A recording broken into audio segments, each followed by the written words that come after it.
안녕하세요. 오늘도 서연살롱을 찾아주셔서 감사합니다. 50대 한참 바쁘게 일하며 남편과 행복한 생활을 이어가고 있는 여자입니다. 살면서 최고의 복수는 내가 잘 사는 거라고 생각하며 살았는데 그런 저의 복수가 제대로 실현되었던 적이 있어요. 지금 생각하면 저의 실패한 결혼은 진작에 제 손으로 끝을 냈어야 할 정도로 엉망진창이었어요. 그리고 그 시작은 남편의 퇴직과 원인 모를 불임이었는데요. 그 전까지는 그럭저럭 남들과 비슷하게 살면서 그저 늦은 아이 소식을 손꼽아 기다릴 뿐이었죠. 하지만 무슨 이유인지 아이는 결혼 후 3년이 지나도 생기지 않았고 주변에서는 이제 고작 3년인데 조급해야 할 필요는 없다고 했는데 정작 남편은 무슨 큰일이라도 있는 것처럼 저를 닥달해 힘들게 했어요. 내가 곰곰이 생각을 해봤는데 산부인과에서 아무 문제가 없다고 했는데도 임신이 안 되는 건 자기가 직장 생활을 해서 그런 것 같아. 그러니까 일을 그만두는 게 어때? 요즘 사람들은 굳이 애 없어도 괜찮다고 하지만 난 그건 아니라고 생각해. 우리 사이에 애가 있어야 진정한 가족이 되는 거라고 생각하거든. 나도 당연히 생기면 감사하고 좋지. 근데 임신이라는 게 그렇게 집착한다고 되는 건 아니잖아. 그야 그렇지만 해볼 수 있는 데까지는 해야지. 그리고 회사 그만두면 자기도 좋지 않아? 집에서 편하게 쉬면서 임신할 수 있도록 못 만들라고. 내가 배려하는 거라고. 그래도 우리가 그렇게 여유가 많은 것도 아닌데 내가 갑자기 일을 그만두면 당신 혼자 괜찮겠어? 괜찮아. 내가 부족하면 대리라도 뛰면 되지. 그러니까 자기는 내일이라도 당장 사표 내. 알겠지? 저는 남편의 말이 솔직히 불안했어요. 하지만 그때 당시 제 나이가 35을 넘어가고 있었고 산부인과에서는 저에게 당장 오늘 임신을 해도 저는 고령 임산부라고 해서 우선은 남편 말대로 아이를 갖는 건 우선으로 하기로 했어요. 하지만 1년이 지나고 3년이 지나도 임신이 되지 않았어요. 그리고 횟수가 지날수록 저는 남편 눈치를 보게 되었고 남편은 점점 저에게서 멀어지기 시작했죠. 그리고 설상가상으로 마음을 잡지 못한 남편이 40 가까이 된 나이에 회사에서 불미스러운 일로 잘리게 되었고 1년간 재취업을 하려 백방으로 뛰어다녔는데 워낙 업계가 좁다 보니 남편의 재취업은 저의 임신만큼이나 어려웠어요. 상황이 그렇다 보니 양가 어른들의 고민도 깊어졌고 어쩔 수 없는 궁여지책으로 남편에게 식당을 하자고 말했는데요. 당신이 무슨 음식 솜씨가 뛰어나다고 식당을 하재. 그리고 그럼 우리 아이 갖는 건 포기하자는 거야? 식당 일이 얼마나 바쁘고 어려운 일인지 알아? 재고 관리해야지, 손님 상대해야지, 음식 단가 맞춰야지. 난 자신 없어. 그럼 어떡해. 이렇게 있다가는 당신 퇴직금이랑 우리 적금 부어놓은 거 다 쓰고 없어질 텐데 뭐라도 해야 할 거 아냐. 아, 몰라. 어떻게 된 게 남들은 결혼하고 안정이 생겨서 일이 더 잘 된다고 하던데 난 어째 거꾸로 가는 것 같아. 아무것도 하기 싫어. 지금 그 소리 일부러 나 들으라고 하는 소리야? 그러니까 나 만나고 힘들어졌다. 뭐 그런 말이냐고. 알아들었으면 됐지 뭘 물어. 난 당분간 좀 쉬고 싶어. 할 줄 아는 건 영업일밖에 없는데. 아, 나도 지친다. 그러니까 식당을 하든 뭘 하든 혼자 해. 아니, 사람이 원래 이렇게 무책임했어? 그래놓고 나 때문이라고? 뭘 하든 같이 살 생각을 해야 하잖아. 저는 정말 속상했어요. 원래 연애할 땐 그런 사람이 아니었거든요. 물론 남자들 결혼 전엔 다 그렇다고 결혼 후가 진짜라고 하지만 저는 남편을 참 많이 좋아했기에 변해버린 남편을 보는 게 더 힘들었어요. 솔직히 그때부터는 임신도 저에겐 그다지 중요하지 않았고 당장 먹고 살아야 하니까 저는 우선 할 수 있는 일을 찾아야만 했죠. 그렇게 닥치는 대로 써주는 곳에서 일을 했어요. 식당에서 서빙도 하고 마트에서 판촉일도 했죠. 그리고 처음엔 무작정 생각했던 식당 일을 본격적으로 생각하게 됐어요. 직장을 그만두고 그래도 제가 집에서 하면서 좋아했던 일이 음식 만드는 거였거든요. 그래서 일하는 틈틈이 한식과 양식 조리사 자격증을 공부했고 2년 만에 자격증을 땄는데요. 그렇게 저는 식당을 차리기 위한 준비를 해갔어요. 그리고 어째 시간이 지나면 지날수록 일할 의욕을 잃어가는 남편을 어떻게든 일어설 수 있게 하고 싶었는데, 그래서 남편의 퇴직금으로 차리는 가게인 만큼 남편 명의로 작은 식당을 오픈하게 되었죠. 당신이 하도 성화를 부려서 하긴 하지만 나한테 일 시킬 생각은 하지 마. 알겠어? 여기 사장은 내가 아니라 당신이야. 주방 일은 내가 도맡아서 할 테니 당신은 홀에서 음식 서빙이랑 계산하고 청소도 해야지. 뭐? 사장이라고 해놓고 지금 그런 잡일을 나더러 하라는 거야? 그럼 어떡해. 우리 형편에 직원을 쓸 수도 없는데. 그리고 당신도 하다 보면 일도 손에 익을 거고 돈 버는 재미에 잘할 수 있어. 당신 영업하면서 사람 상대하는 거 잘하잖아. 내가 왜 잘렸는지 몰라서 그런 말 하는 거야? 그놈의 사람 때문이잖아. 아, 몰라. 장사가 얼마나 잘 될지 모르지만 당신이 하자고 한 거니까 당신이 알아서 해. 대신 카운터에는 앉아 있을게. 참 한심하죠. 나이가 몇인데 저런 소리를 하는지. 그런데 그때는 저도 참 한심했어요. 제가 열심히 하면 남편도 따라올 거라고 생각했거든요. 그렇게 장사를 시작한 지 한 달이 지났어요. 그리고 생각보다 점심 장사도 저녁 장사도 시원치 않아 저는 당황할 수밖에 없었는데, 무슨 자신감인지 저는 식당을 시작만 하면 그래도 우리 두 식구 걱정 없이 살 정도는 될 거라고 믿었던 게 문제였어요. 제가 너무 식당을 만만하게 생각한 거였죠. 그래서 그 뒤엔 무엇이 문제인지 생각하고 또 생각했어요. 규모는 작았지만 나름 직장인들이 많이 모인 빌딩 상가라 제대로 홍보할 생각을 하지 않았는데, 그 이유인가 싶어 전단지를 만들어 뒤늦게 홍보에 열을 올렸는데, 그렇게 발로 뛰다 보니 알게 된 사실이 하나 있었어요. 기존에 있는 식당들이 맛도 맛이지만 직장인들 주머니를 생각해 가격을 많이 낮추고 있더라고요. 게다가 그런 가격인데도 반찬이며 메인 음식이 꽤 잘 나왔는데, 이러니 저희 가게는 경쟁력이 떨어질 수밖에 없었다는 사실을 알게 되었어요.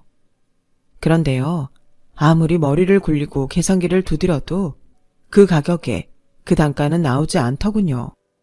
무슨 요술방망이라도 있는 것도 아닐 텐데 답답하기만 하더라고요. 그리고 사람 마음이 다 그런 건지 어떻게든 장사를 해보겠다고 발을 동동거리는 저와, 반면 자기 일 아니라는 듯 카운터에서 태평하게 TV만 보는 남편을 보니 부하가 치밀었고, 그렇게 매일을 다투기만 했어요. 아니, 난 속이 타서 죽겠는데 어떻게 자기는 TV만 보고 있어? 왜 가만히 있는 나한테 시비야? 그러게 내가 식당 아무나 하는 거 아니라고 했잖아. 지금이라도 보증금이라도 챙기게 접어. 접자고? 그럼 무슨 대책이라도 있어? 당신이 다시 어디 취직이라도 할 거냐고. 너 말 이상하게 한다. 지금 나더러 돈 못 벌어온다고 바가지 긁는 거야? 벌 생각도 없으면서 무책임한 소리나 하니까 그렇지. 그래놓고 나더러 애를 가지라고? 지금은 애가 없는 게 천만 다행이야. 너 말 잘했다. 만약에 우리 사이에 애가 있었다면 나도 이렇게 손 놓고 있지는 않았을 거야. 애 생각해서 무슨 일이라도 했겠지. 근데 지금은 그럴 이유가 없잖아. 내가 널 위해서 밖에서 쎄빠지게 일해야 해? 저는 그 순간 남편에 대해 갖고 있던 모든 감정을 내려놓았어요. 그래도 남편이라고 측은하게 생각했던 마음이 많았는데 그런 마음조차 아깝다는 생각이 들더라고요. 그래서 어쩔 수 없이 저는 얼굴에 철판을 깔고 동네에서 장사가 제일 잘 된다는 식당을 무작정 찾아갔어요. 그리고 다짜고짜 무릎을 꿇고 도와달라고 사정을 했어요. 어머, 이봐요. 지금 남의 식당에서 뭐 하는 거예요? 포자하니 새로 오픈한 식당 주인 같은데 이건 아니지. 경찰에 영업방해로 신고하기 전에 나가요. 제발 도와주세요. 저 식당 문 닫으면 길바닥에 나 앉아야 해요. 저한테는 지금 식당에 유일하게 목구멍에 풀칠할 수 있는 희망이에요. 아니, 희망이나 마나 왜 그런 소리를 여기서 하냐고요. 나하고 무슨 상관이라고. 그리고 염치가 있어야지. 나 이 동네에서만 20년 넘었는데 그런 내 노하우를 식당 연지 한 달밖에 안 된 당신한테 알려줄 것 같아요? 그러다 손님 뺏기면 누구 손인데? 정말 죄송합니다. 저도 오죽 절박하면 여기까지 와서 이런 부탁을 하겠어요. 저 그냥 남편이랑 둘이 먹고 살 만큼만 벌면 돼요. 욕심 없어요.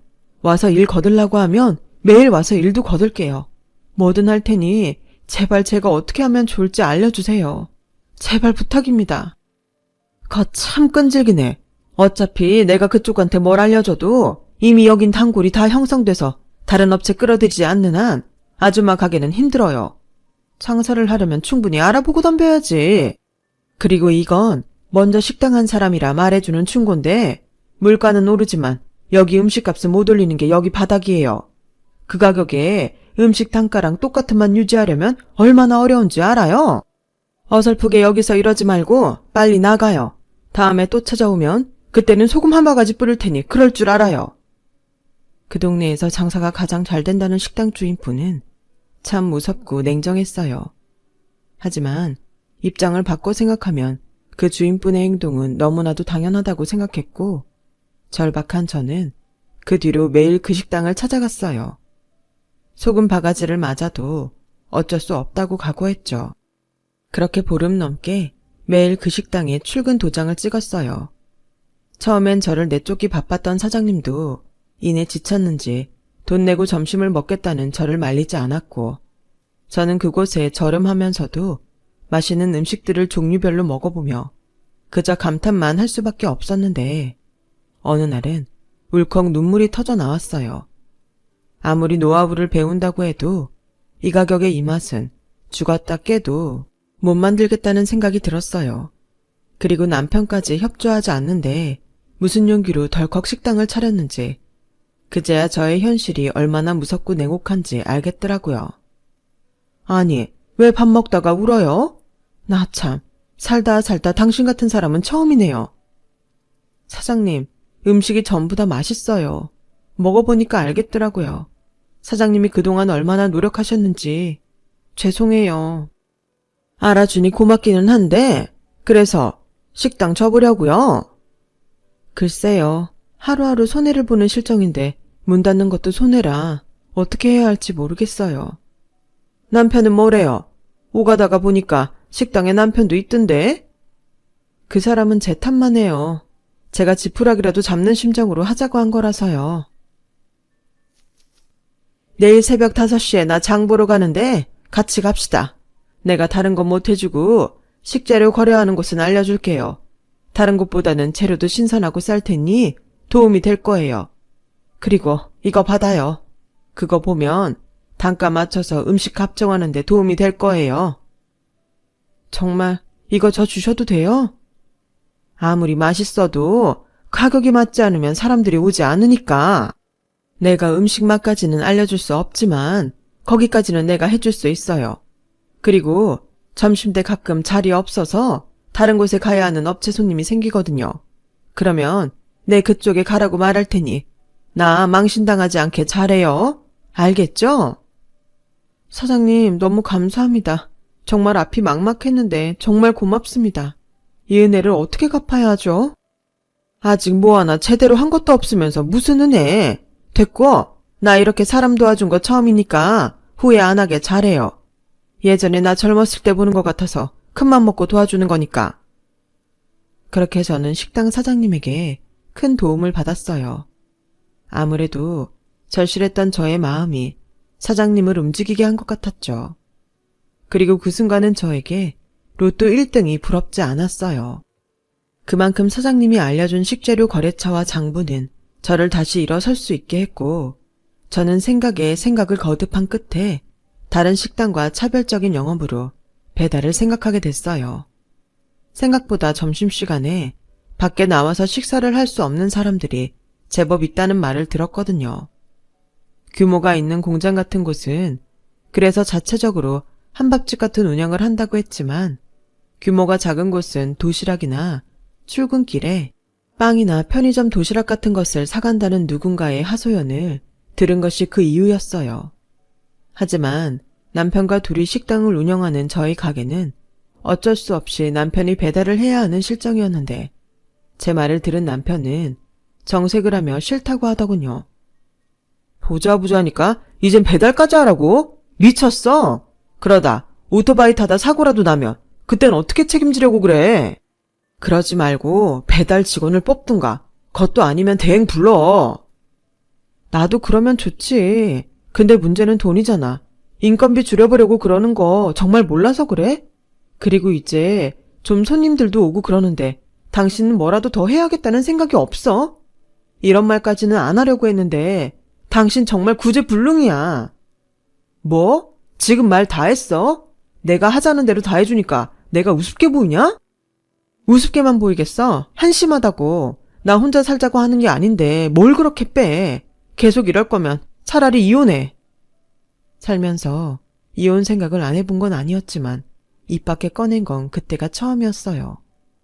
그리고 남편은 그 말이 꽤 충격이었는지 그동안 잘만 떠들다가 멍하니 저만 쳐다봤는데 제가 주방에 들어가 큰 소리로 울자 그제야 남편은 마지못해 제가 하자는 대로 따라왔어요.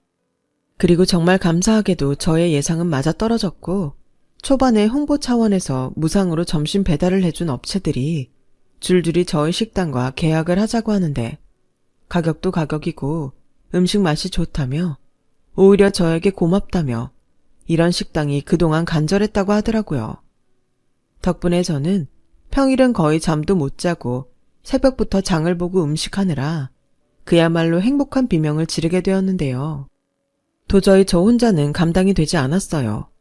그래서 고민 끝에 주방 직원, 홀 직원을 각각 한 명씩을 뽑게 되었고 식당은 제가 꿈꾸던 대로 나날이 매출이 올라가더군요. 그렇게 오로지 식당만 생각하며 살다 보니 7년이란 시간이 흘렀어요.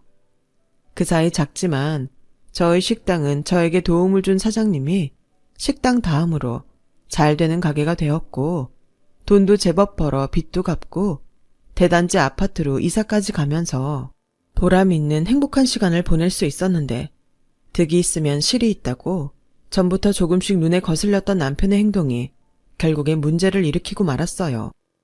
에란씨, 그렇게 일만 하지 말고 여기 와서 좀 쉬어요. 내가 커피도 타왔어요. 프림 둘, 설탕 둘 맞죠? 아직 점심때 되려면 멀었는데 뭘 지금부터 그렇게 열심히 하고 그래요. 내가 사장인데 안 그래도 돼요. 어차피 음식은 주방에서 하는 거니까. 에이, 사장님은 참. 저 그러다 사모님한테 걸리면 또 혼나요. 저번에도 주신 커피 마시다가 얼마나 혼났다고요. 뭐라고요? 그런 일이 있었어요? 이 사람이 정말 안 되겠네. 요즘이 어떤 세상인데. 요즘은 직원이 왕인 것도 모르나? 하기사, 주구장창 음식만 만드는 무식한 여자가 뭘 알겠어요. 아유, 내 신세야. 사장님, 그만하세요. 그리고 농담이 아니고 정말로 제가 봐도 사장님이 좀 아깝기는 해요. 어쩌다가 사모님 같은 억척스런 여자를 만났어요? 여자가 봐도 너무 매력 없는데. 그러게요. 내 눈이 삐었죠. 이렇게 예쁜 에란씨 같은 여자를 만났으면 얼마나 좋았을까요? 사장님도 참, 지금 저 꼬시는 거예요? 꼬시면 넘어오긴 하고요. 그럼 내가 100번 1000번이라도 꼬시지. 그리고 우리 집 마누라가 하는 소리 귀담아 들을 필요 없어요. 눈치 볼 것도 없고. 내가 사장인데 지가 뭐라고 우리 에란씨한테 그래? 정말요? 그럼 저 월급 좀 올려주시면 안 돼요? 요즘 물가가 얼마나 비싼데 제가 받는 월급 갖고서는 너무 빠듯해요. 다 먹고 살려고 하는 일인데 이러다간 월급 더 많이 주는 곳으로 옮겨야 할 수도 있어요. 뭐라고요? 에이, 그럼 안 되지. 내가 당장 오늘부터 월급 올려줄 테니까 그런 무서운 말 하지 말아요. 얼마가 필요해? 나한테 말만 해. 나 돈 많은 거 알지? 정말 한심해서 제 귀가 다 썩는 줄 알았어요. 그리고 곧장 양손 무겁게 장을 봐서 가게 안으로 들어갔는데 그러자 문제의 직원인 에란 씨가 제 눈치를 보고 자리에서 일어났어요. 잘 논다. 점심때 맞추려면 얼마나 바쁜데 지금 둘이 뭐해? 그리고 내가 밖에서 다 들었는데 누구 마음대로 월급을 올려줘? 에란 씨 하는 일이 뭐가 있는데? 올려주려면 주방에서 일하는 이모님 월급을 올려줘야지. 에란 씨, 내가 전에도 경고했죠? 여긴 술집이 아니고 식당이에요. 꼬리를 치려면 다른 데 가서 해요. 난 지금 당장 에란 씨가 그만둬도 아쉬울 게 없으니까. 사장님, 사모님 좀 알려주세요. 괜찮아요. 나만 믿어요. 당신 지금 뭐 하는 거야? 당신이 뭔데 우리 에란 씨한테 술집 가서 꼬리 치라고 해. 잊었나 본데 여기 명의는 내 거야. 내가 사장이라고. 나 참 기가 막혀서. 내가 그렇게 발 동동거리면서 같이 하자고. 당신이 사장이니까 책임감을 갖고 하자고 할 땐 딴소리 하더니 이젠 돈 좀 버니까 당신이 여기 사장이야? 제발 염치 좀 챙겨라. 마누라 새벽부터 고생하는데 사장이고 남편이라는 당신은 맨날 뭐 하는데? 카운터에서 돈이나 받고 종업원이랑 바람필 국리나 하냐? 부끄러운 줄 알아라.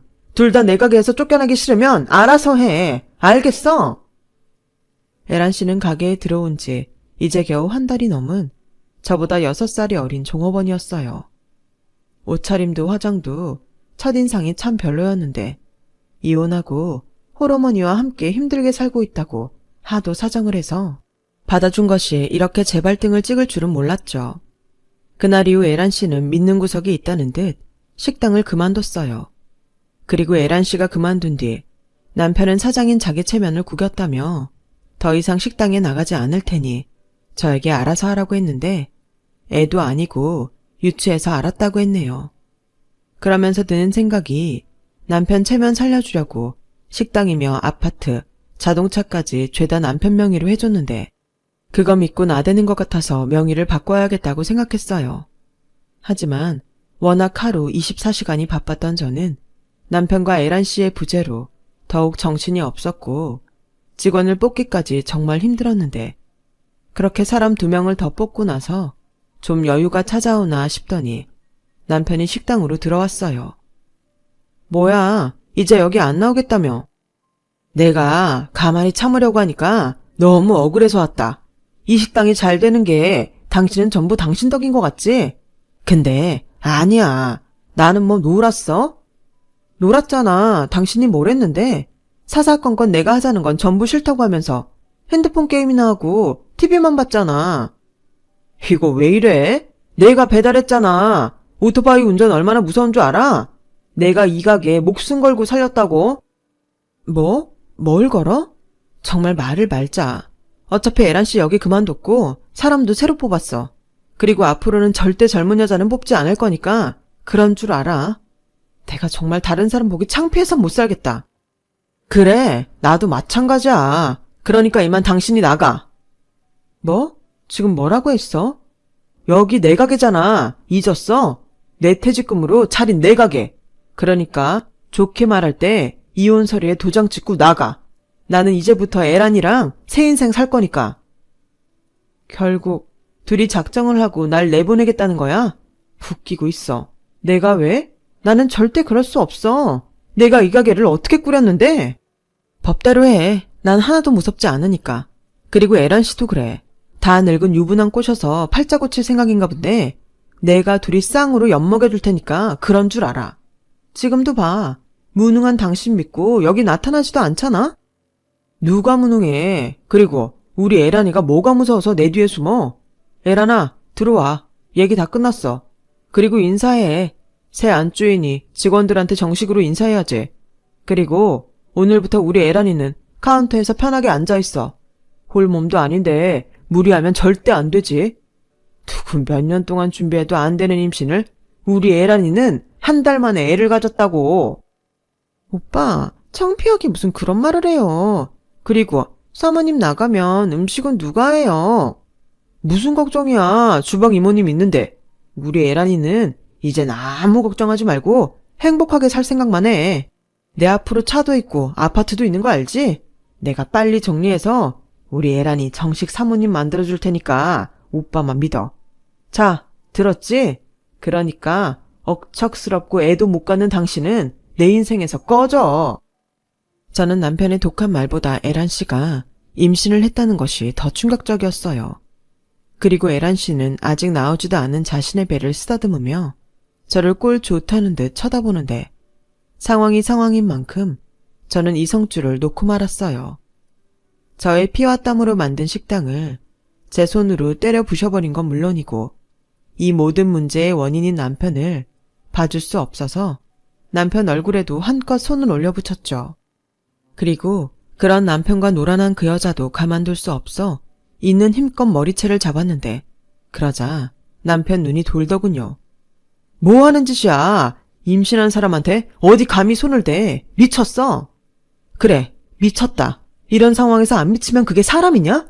어떻게 당신이 나한테 이럴 수가 있어?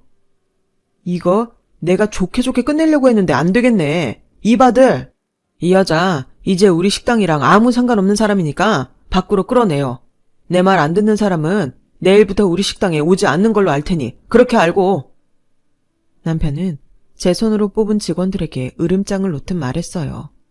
그러자 난처한 듯 직원들이 눈치를 살폈고 결국 저에게 죄송하다고 말을 하더니 이내 저를 식당 밖으로 끌고 나갔는데요. 정말 순식간에 일어난 일에 저는 억울하다 못해 실성한 듯 미친 사람처럼 웃고 말았고 어디서 소식을 들으셨는지 예전 저에게 도움을 줬던 사장님이 한 걸음에 뛰어와 저를 일으키며 식당 문 앞에서 큰 소리로 남편에게 욕을 한 바가지 쏟아내셨어요. 감사하긴 했지만 그런다고 달라질 건 아무것도 없었죠. 그렇게 저는 바보처럼 모든 걸 뺏기고 긴 이혼 소송에 들어갔어요. 이혼을 할 때 하더라도 제 몫은 챙겨 나와야겠다는 생각밖에 없었으니까요. 하지만 믿었던 법도 완전한 저의 편은 아니었어요. 그 많은 재산을 거의 저 혼자 벌다시피 했는데 법으론 명의가 참 중요하더라고요.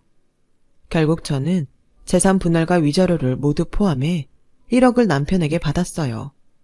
저는 다 필요 없고 그 식당만이라도 넘겨받길 원했는데 남편이 바보가 아닌 이상 절대 식당을 내어줄 리가 없었죠. 그렇게 저는 시리에 빠지고 말았어요. 열심히 살아봤자 뭐하나 그런 생각이 들었거든요.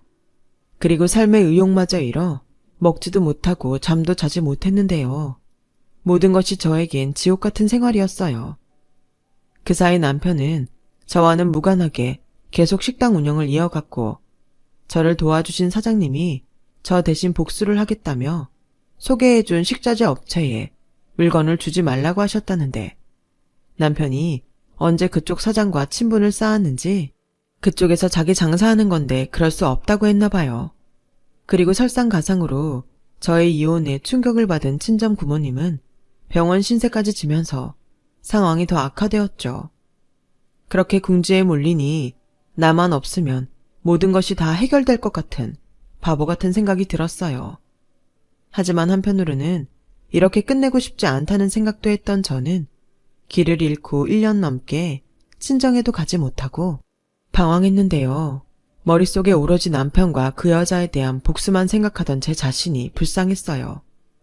어차피 행복한 결혼 생활도 아니었고 남편에 대한 미련도 없는데 이렇게 된 거 이제라도 만족스러운 생활을 하면 좋겠다는 생각을 하게 되었죠. 그런데요. 그렇게 조금 일어나려고 힘을 내고 있는데 남편이 불쑥 저를 찾아와 말도 안 되는 소리를 하더군요. 저기 잘 지냈어? 나 때문에 많이 힘들어한다며. 그래서 뭐 확인하고 싶어서 여기까지 왔니? 다 뺏어놓고 어떻게 지내나 궁금해? 그런 거 아니야. 그리고 나도 엄청 고민하다 힘들게 왔어. 그게 말이지 우리 식당이 요즘 좀 곤란해졌어. 자기가 식당을 나가고 주방 이모님이 나랑 일 안 한다고 바로 그만두셨거든. 그래서 음식 맛이 변했다고 말이 돌았는데 그래도 어떻게든 고비를 넘기면서 운영을 했었거든. 근데 업체들이 재계약을 안 하겠다고 해서 우리 애란이가 난리도 아니야. 당장 갓난아기도 있는데 수입이 줄게 생겼으니 불안한가 봐. 그래서 뭐 본론이 뭔데? 그게 있잖아. 당신이 우리 식당 주방일 좀 해주면 안 돼? 내가 이렇게 부탁할게. 월급도 넉넉하게 챙겨주고 애란이 보는 거 힘들면 식당에 나오지 말라고 할게. 어차피 애 보느라 식당에 나오지도 않아. 제발 부탁이야. 나 좀 살려줘. 정말 웃긴다. 여기까지 왔다는 건 식당이 거의 망하기 일보 직전 같은데 내가 왜? 원래 알긴 했지만 당신 참 뻔뻔하다. 그리고 얼마나 머리가 안 돌면 그런 말을 나한테 해? 내가 그래 월급 많이 주면 할게 라고 말할 것 같았니? 막말로 자기도 지금 힘들잖아. 당신도 벌고 나도 벌고 우리 서로 윈윈하자는 건데. 윈윈 같은 소리 하네. 꺼져. 너야말로 내 인생에서 제발 꺼져. 사람이 참 간사하죠. 남편이 힘들어하는 모습을 보니 저는 전에 없던 의욕이 생겼어요. 그리고 보란듯이 잘 살겠다는 각오를 다지게 됐고 저는 고민 끝에 할 줄 아는 건 음식 만드는 일뿐이라 이번엔 한식이 아닌 양식을 처음부터 차근차근 하고 싶었어요. 그래서 프렌치 레스토랑에서 밑바닥부터 일을 시작했는데 처음엔 나이도 많고 경험도 없는 저를 쓰려는 사람이 없어 힘들었지만 이번에도 간절한 저의 마음이 저의 살 길을 열어주었죠. 그리고 뜻밖의 인연도 만나게 되었어요. 제가 늦은 나이만큼 일에 대한 욕심이 많다 보니 그걸 좋게 본 제 또래의 오너 셰프님이 저에게 조금씩 관심을 보이기 시작했거든요. 하지만 남자라면 치를 떨었던 저는 알면서도 셰프님의 마음을 외면했고 나중엔 서로 껄끄러워지면 안 될 것 같아 기회를 틈타 제가 겪은 최악의 결혼 생활을 모두 털어놓게 되었어요. 남자에 대한 기대도 없고 한 번 당한 배신이 트라우마가 되어 더는 누구도 만나고 싶지 않다고요. 저는 일만 열심히 하고 싶다고 말했는데 제 말을 모두 들은 셰프님은 그저 알겠다고 하셨어요. 그리고는 걱정했던 것과 달리 예전처럼 저를 똑같이 대해주셨는데 제가 하나라도 더 배우고 싶어 한다는 걸 아는 셰프님이 먼저 퇴근 후 재료 손질과 음식 만드는 법 등을 차근차근 알려주셨어요. 참 고맙기도 하고 또 죄송하기도 했던 순간이라 저도 모르게 툭 하고 어떤 말이 나갔는데 그 말이 불러온 파장은 제 인생을 조금씩 바꿔놓았어요. 저기 셰프님, 궁금한 게 있어요. 뭔가요? 제가 처음 여기에서 일하고 싶다고 할 때 저 왜 뽑아주셨어요? 다른 가게들은 제가 나이도 많고 경험도 없어서 안 된다고 했는데. 간절해 보였어요. 그리고 명선 씨가 참 일을 좋아하는 사람같이 보였고요. 제가 이래봬도 사람을 잘 봐요. 아, 그러셨구나. 고맙습니다. 이 말을 언젠가 꼭 하고 싶었어요. 그리고 죄송해요. 좋으신 분이라는 거 알아요. 저에겐 차고 넘치는 그런 분이신데. 오늘은 참 이상하네요. 원래 명선 씨가 말이 잘 없는데. 아, 죄송해요. 고맙고 또 죄송해서 그만. 말이 나온 김에 나도 얘기 하나 해도 돼요? 배신당했다고 했죠? 나도 그랬어요. 이 레스토랑 전에 가게를 같이 했는데 젊은 셰프랑 바람이 났더라고요. 그리고 다 뺏기고 버려지듯 이혼당했어요. 그래서 명선 씨 기분 아주 잘 알아요. 정말요? 그런 경험이 있으신 줄 몰랐어요. 당연하죠. 지금도 저희 부모님 말고는 아무도 몰라요. 내가 말을 안 했거든요. 이젠 명선 씨가 유일하겠네요. 왜 저한테는 그렇게 잘해주세요? 좋아하니까요. 명선 씨가 남자는 질색이라고 해서 더는 손 내밀 수 없지만 좋아하는 마음은 자유잖아요. 저는 지금도 그때의 그 기분을 잊을 수가 없어요. 두 번 다시 내 인생에 남자는 없다고 생각했는데 사람의 마음이 이렇게 줏대가 없다는 걸 그때 처음 알았죠. 그렇게 저는 머리와 가슴이 다르게 살았어요. 자꾸만 셰프님에게 가는 마음을 아닌 척하고 일을 했는데 결국 정신이 딴 데 팔려 그런지 칼에 손이 베이는 사고를 치고 말았고 음식하는 사람이 칼에 손 베이는 일은 그다지 대수롭지 않은 일이라 알아서 응급조치를 하고 있는데 반쯤 넋이 나가서 저를 찾는 셰프님을 보고 더는 이 남자를 밀어낼 수 없겠다는 생각을 하게 됐어요. 그렇게 저는 새로운 인연으로 다시는 없을 것 같은 사랑을 받는 여자가 되었어요. 비밀로 연애를 이어가는데 이게 참 스릴 있고 재밌더라고요. 그리고 직원들이 모두 퇴근한 후 남자친구인 셰프에게 음식 대접을 받을 때는 이 순간이 영원했으면 좋겠다는 꿈을 꾸기도 했었죠. 그렇게 2년의 비밀 연애 끝에 저와 셰프님은 인생에서 두 번째 결혼식을 올렸어요. 그렇게 남편이 된 셰프님에겐 안타깝게도 가족이 미국에 사는 할머니 뿐이셨는데요. 남편이 행복하면 어떤 것도 상관없다며 저에게 가족이 된 걸 환영해 주셨어요. 어찌나 감사한지 저희 부모님도 고맙다며 눈물을 흘리셨네요. 그리고 연애를 하면서도 모르고 있었는데 남편은 집은 물론이고 건물까지 있는 꽤 재력가였고 저에게 이 사실을 알리면 부담스럽다며 도망갈 것 같아 말하지 못했다고 했는데 솔직히 돈 싫어하는 사람이 어딨겠어요. 하지만 얼떨떨한 그 기분은 도무지 숨길 수가 없더군요. 그래도 확실한 건 그 돈은 남편이 힘들게 노력해서 번 돈이라는 것이었어요. 저는 그런 남편의 재력이 아닌 성실함에 또 한 번 반했고 무조건 그 사람에게 도움이 되는 아내가 되고 싶다고 생각했는데 그런 저의 마음이 남편에게 잘 전달이 되었는지 저희 둘은 하루하루가 감사하고 행복하기만 했어요. 그러면서 자연스럽게 전 남편과 있었던 억울함도 보상받듯 떠올리지 않게 되었고 복수 생각도 사라졌는데요. 그렇게 5년이 흐르면서 저와 남편은 늦은 나이였지만 아이까지 낳게 됐어요. 그동안 저는 제가 불임이라고 생각했는데 그게 아니더라고요. 이유가 어쨌든 저는 기다리던 아이 소식에 남편의 권유로 당분간은 일을 쉬고 태교에 전념하기로 했는데 사람의 인연이란 알 수가 없다고 오랜만에 찾은 남편의 레스토랑에서 저는 뜻밖의 사람을 만나게 되었죠. 그 사람은 바로 저를 비참하게 짓밟은 전 남편이었는데 지금의 저의 남편이 일을 하는 레스토랑 건물의 청소를 맡은 인력업체 사람이 되어 있더군요. 자기야, 몸도 힘든데 여기까지 뭐하러 왔어? 집에만 있으니까 너무 답답하고 심심해서. 나도 주방에서 일하면 안 돼? 에이, 지금 입덧 때문에 힘들잖아. 주방은 절대 안 돼. 그럼 나 다른 거라도 할게. 자기한테 도움이 되고 싶어. 뭐야, 자기는 그냥 존재만으로 나한테 도움이 되는 거 정말 몰라? 근데 청소하시는 분 바뀌었네? 먼저 해주시던 분이 퇴직하게 되셨나 봐. 연세도 있으셔서 걱정이었는데 잘 됐지. 저분은 오신 지 얼마 안 됐는데 그럭저럭 일은 잘하셔. 순간 저는 전 남편과 눈이 마주쳤어요. 아무래도 저의 등장과 예상치 못한 저의 모습에 많이 놀란 듯 입이 떡 벌어져서는 사색이 되어 저를 쳐다보는데 이내 자기 꼴이 창피했는지 도망치듯 자리를 피했어요. 그도 그럴 게 저는 남편이 챙겨주는 명품 옷에 명품 가방을 들고 있었지만 전 남편이란 사람은 초라한 청소부 옷차림에 마대자루를 쥐고 있었으니 어찌 보면 자리를 피하고 싶은 마음은 당연한 거였죠.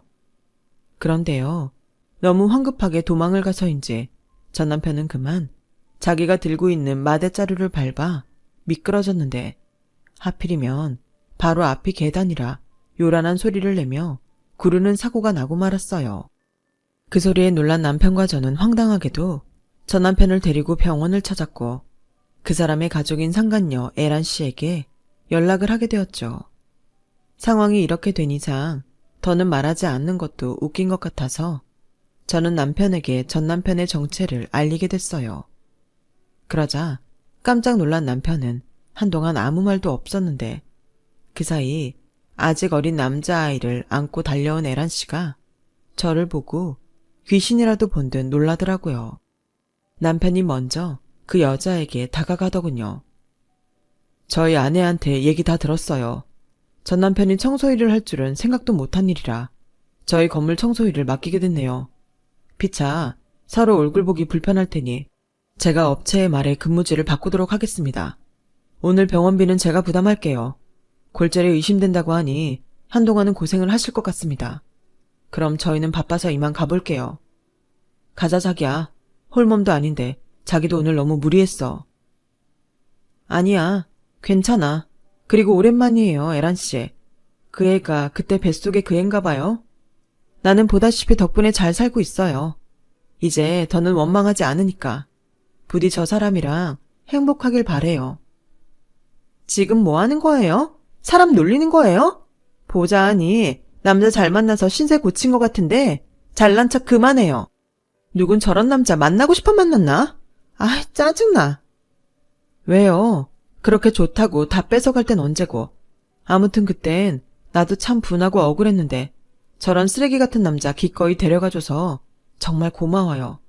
그리고 이건 정말 노파심에 하는 말인데 그 아이, 저 사람 아이 맞긴 하죠. 난 여태 내가 불임이라고 생각했는데 아니라는 걸 최근에 알아서요. 기분 나빴다면 미안해요. 이만 가볼게요. 며칠 동안은 일하긴 힘들다고 하는데 옆에서 간호 잘해줘요. 저는 그렇게 보란듯이 말하고 남편이 기다리는 지하 주차장으로 갔어요. 그리고 남편은 뭘 하느라 늦었냐고 묻긴 했지만 서로 이야기로 풀 것이 있어 그랬다고 하니 더는 묻지 않더라고요. 그리고 돌아가는 내내 저의 손을 꼭 잡아줬는데, 이런 말 정말 웃기는 거 알지만 저도 남편도 제가 이혼했다는 사실이 그 순간은 얼마나 다행인지 모르겠더라고요. 이렇게 행복한 순간이 제 인생에 있을 거라는 걸 누가 알 수 있었겠어요. 그날 이후 저는 원래도 남편에게 잘하는 아내가 되고 싶었어요. 더욱 발전해서 남편에게 어울리는 사람이 되고 싶다는 꿈을 갖게 됐고요. 비록 태교 때문에 일을 놓고 있었지만 언젠가는 남편과 나란히 레스토랑 하는 꿈을 갖게 됐는데요. 출산 후 예쁜 딸아이를 낳은 저는 저의 꿈을 이루기 위해 육아는 물론 레시피 개발 등을 비롯한 노력을 게을리하지 않았고 제 나이 50을 넘기면서 그토록 바라던 꿈을 이루게 되었어요. 주방일이라는 게 때론 위험도 따르는 일이라 전쟁을 방불케 하기도 하지만 그렇게 완성된 요리를 손님에게 내갈 때 느껴지는 그 희열이 저를 계속 또 다른 꿈을 꾸게 하는 건지도 모르겠어요. 이제와 생각하면 모든 것이 다 거짓말 같아요. 제가 이혼하고 재혼을 하게 된 것도 그렇고 예쁜 딸을 낳고 지금은 한식이 아닌 레스토랑에서 스테이크를 굽고 파스타를 만들다니 그저 신기하기만 하니까요. 그리고 그런 행복에 감사함을 느끼다 보면 어느새 제 인생을 기적처럼 바꿔준 남편이 제 옆에 있다는 것에 새삼 눈물이 날 정도인데요. 간절히 바라건대 늦게 만난 저의 운명과 제가 건강하고 오랫동안 행복할 수 있길 바랄 뿐입니다. 이젠 다시 만날 일이 없길 바라는 전 남편과 상간녀가 제가 모르는 지옥에서 자신들이 저지른 잘못을 뼈저리게 느끼고 후회했으면 좋겠어요. 모든 일엔 인과응보가 따르는 법이라는 걸 이번 기회에 제대로 배울 수 있었으면 해요. 항상 건강하시고 좋은 인연들과 즐겁고 행복한 매일이 되시길 진심으로 기도할게요. 고맙습니다. 여러분, 사연 댓글에 응원과 현명한 조언 부탁드려요. 좋아요와 구독은 저에게 큰 힘이 됩니다. 오늘도 좋은 일 가득하세요.